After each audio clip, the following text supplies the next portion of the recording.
Hey, good evening, and thank you for joining me. This is day 19 of my 31 days live challenge. And today I'm carrying on with the final bit of my pep talk approach that we started. This is fifth day now. So 5 days looking at pep talk. We've talked about purpose. We've talked about experience. We've talked about passion. And today it's all about performance. So don't deliver it. Perform it.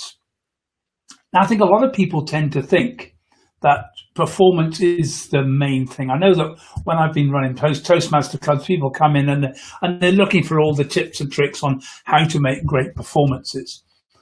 But I think that's a mistake, because from my perspective, from the way I've looked at it, performance is important, but it's not the most important thing.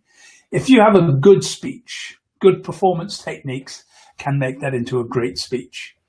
But if you have a poor speech, if you haven't got the right content, if you haven't got the right message, if you're not speaking from experience, you haven't got the right stories, if you haven't got all the right content and structure there, no amount of performance skills is going to save it.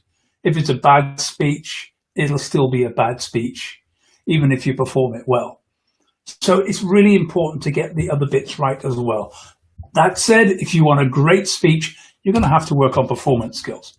And to me, the best thing I ever did when I was younger is I got persuaded to join the drama group when I was at college. And I did the whole drama course. It has set me up so well for my speaking all of my life. What I learned in that year of drama course, so I would strongly recommend to anyone who's looking at whether it's being online speaking or whether you're going to do this live face-to-face, go to Toastmasters. All those are great. But get a perform into a drama group somehow.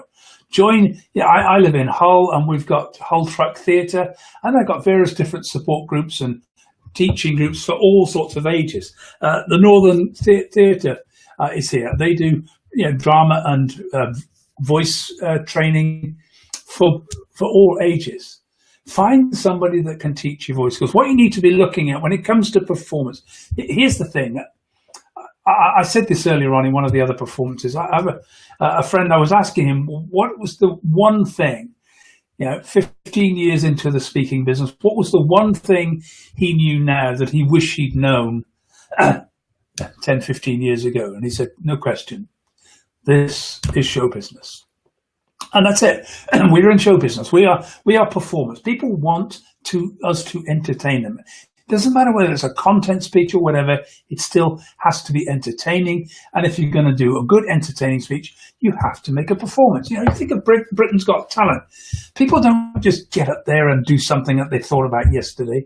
They spend weeks and weeks and weeks rehearsing and rehearsing every single move until it's absolutely perfect. One of the comments I've always made is the art of a true professional is that the ad-libs are rehearsed to perfection. And that's absolutely true. What will happen is I'm doing a speech and somebody will say a question or will be asked or a comment will be made from the audience. It's so funny, everybody falls about laughing. Well, I'm not going to lose that, but I can't guarantee and wait for someone to say the same thing. So I'll prompt them to say it. I'll prompt it. I'll throw it back as if someone has said it. It still gets the same laugh. It's an ad-lib. It was an ad-lib once. I rehearse it until I can redo it again and make it still sound like it's an ad-lib. That's performance. And it's about entertainment. It's about making things funny. You won't get it right all the time. I do the same speech over and over again. I know where all the laughs are. I know where the drama is. And I'm going to make sure that it is dramatic, that it is funny, because I perform it and practice it until it's right. So there we are. This is show business. That's the key to remember all the way through. If you're telling a story, you have to perform the story. Get into the characters, explore those characters, make those characters come alive. We've got a storytelling group in Hull, and they practice storytelling. Now, if you go along and listen to a teacher telling children a story, you've probably done it yourself. When you've got the story, you've been doing a bedtime story for your kids. You don't just read the story out. When it gets a bit gripping, and there's a little bit of a challenge, and the monster's coming. We get into the monster, and we've got to put some voices on. We've got to make the thing come alive, and you need to practice that. Because the big first problem is you think, oh my God, I'm going to get up on the stage and I'm going to look a fool. Well, if you haven't practiced it, yes, you might. Practice it until you get it right. Now, there's something which I have learned. This 31-day live challenge has taught me something really important. I have been terrified of using video. I've never used video when I've been training people in public speaking because I don't like to see myself on video. Hundreds of people have the same problem. Loads of actors have the same problem. Never ever watch their films, can't stand to see themselves. I've had to get past that.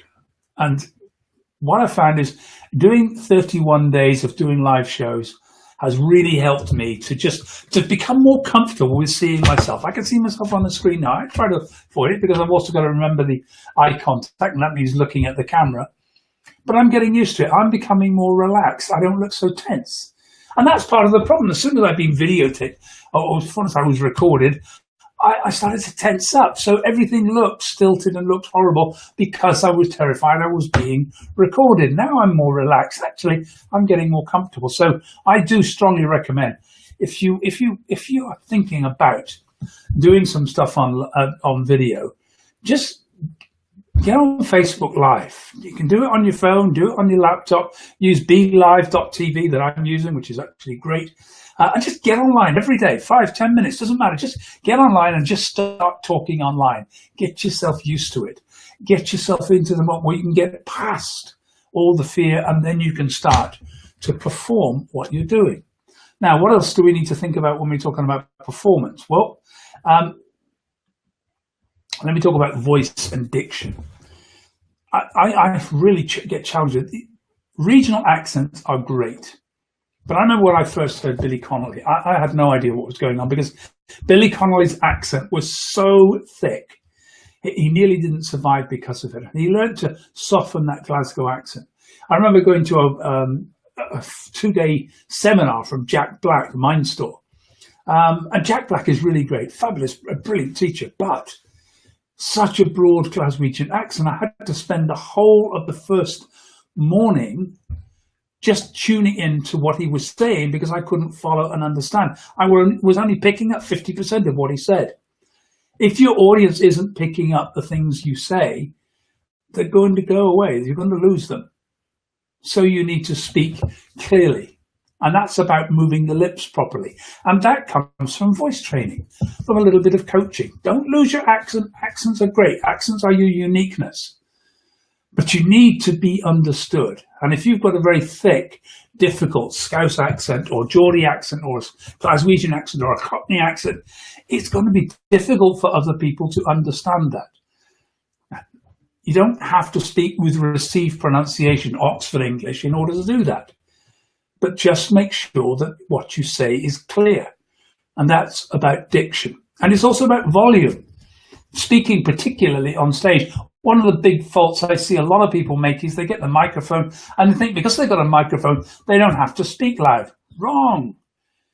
You need to assume and work as if you don't have a microphone, because if the microphone doesn't have some volume and sound to work with, it can't do anything. So you speak as if you're still trying to project your voice to the back of the stage. Now, I have a little challenge because working on camera, I've got a microphone close to me here.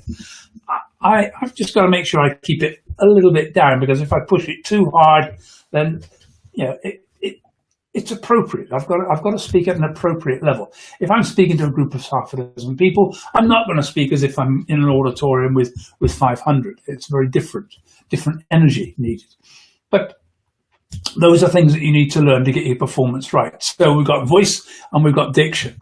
Body language. Now, here's something I've had to learn very hard.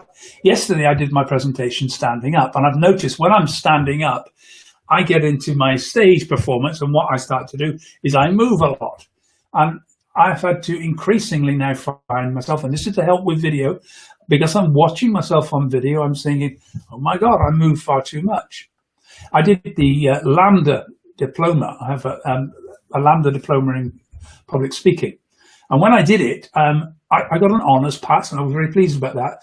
But the examiner looked at me at the end. He said,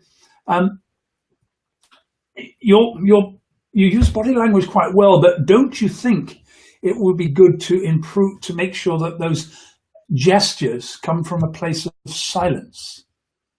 And what he was saying very simply was that if it's non-stop gestures, then all the gestures lose their impact.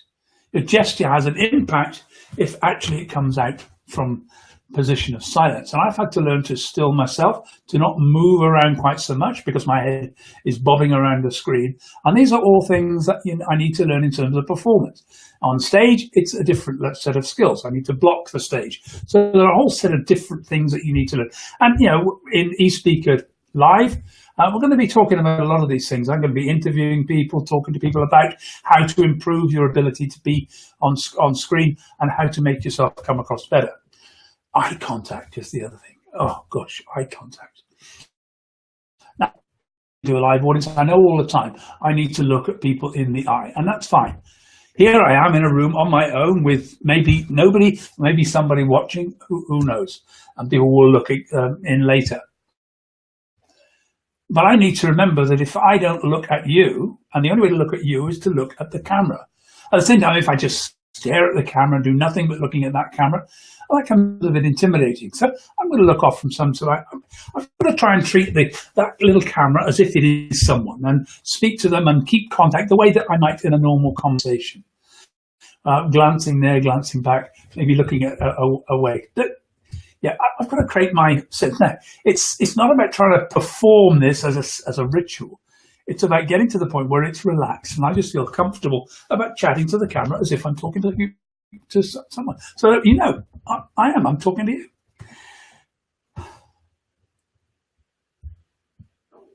Silence.